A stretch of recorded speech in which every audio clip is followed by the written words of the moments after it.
Annie paced back and forth, waiting for her phone to ring. "What is taking so long?" Annie shook her phone and then made sure it had a decent signal strength. "Annie, you have to relax," Diane told her. "You're going to pace a hole in your dance floor if you don't." She looked down at the new springboard floors. "I, for one, know that your father will not be happy about that. He's just finished reflooring here." Annie and her lifelong best friend, Diane, had met at the dance studio adorning her childhood home, the Manatee Bay Inn. They were waiting for Tom Howard to get back to them about a legal matter that affected him and Annie. A legal matter that would cause a lot of trouble and headaches if they weren't arrested for bigamy first.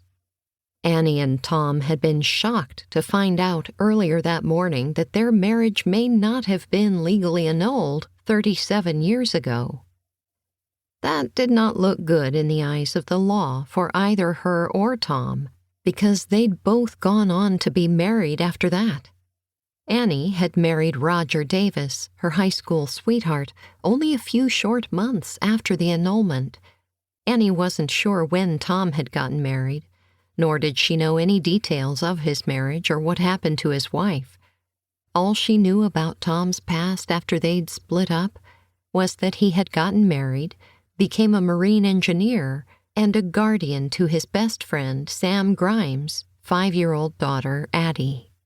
Addie was roughly the same age as Annie's youngest daughter, Emily, who was 32.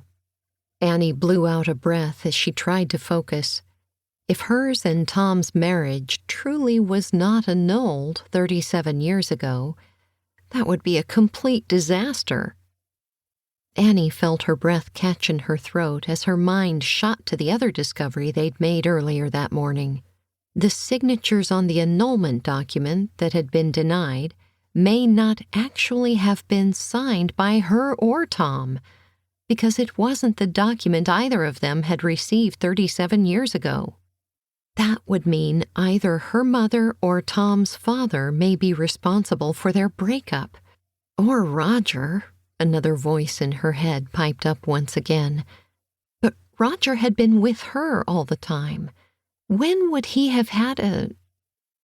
Her eyes widened as a memory dropped down on her like a weight crashing through her mind.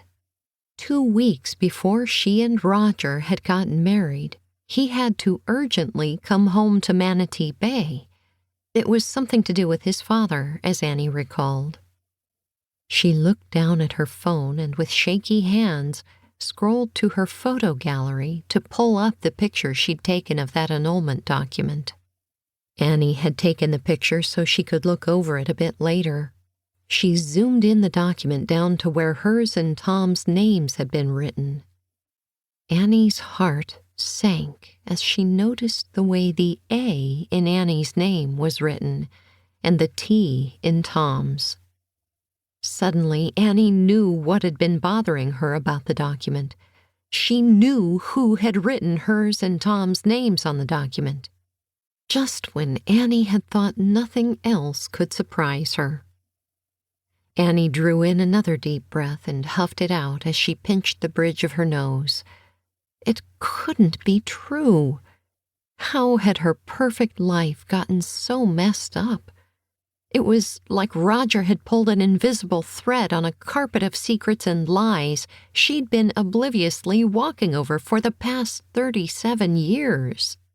Somehow that thread had gotten stuck to Annie, and the more she tried to pull away from her old life to start again, that thread unraveled more and more. Now Annie kept tripping over the debris that had been scattered all over her life. If it was true that she and Tom were still married, that would mean the last 37 years of her marriage had also been a lie, especially if the handwriting on this document was whose she thought it belonged to.